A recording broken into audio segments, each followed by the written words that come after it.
Gaza is considered amongst the most densely populated regions around the world, often described as the world's largest open-air prison. Situated along the Mediterranean coast and bordered by Israel and Egypt, the Gaza Strip spans 41 kilometers in length and between 6 and 12 kilometers in width, covering roughly 365 square kilometers.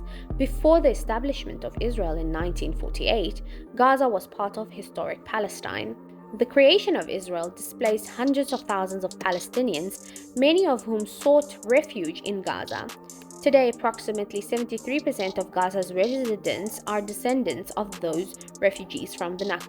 Israel retains control over almost all of Gaza's entry and exit points, as well as its airspace and territorial waters, constituting what international law defines as unconsented to effective control, the hallmark of an occupying power.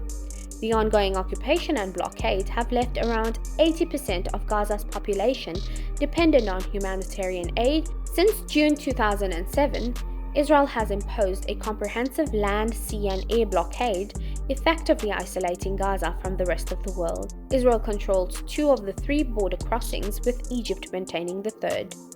Israeli policy documents have long revealed deliberate restrictions on Gaza's economy and resources. By 2008, Israeli authorities had even calculated the minimum calorie intake needed to avoid malnutrition, allowing just enough food into Gaza to prevent starvation while maintaining control.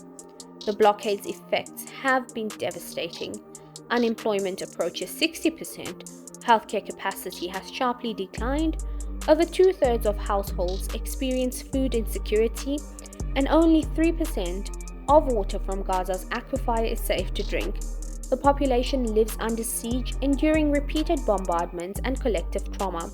A 2015 United Nations report warns that Gaza could become uninhabitable within 5 years if existing conditions persist. Israel continues to control Gaza's imports, exports, electricity, water, internet, and telecommunications, justifying the blockade as a response to Palestinian terrorism.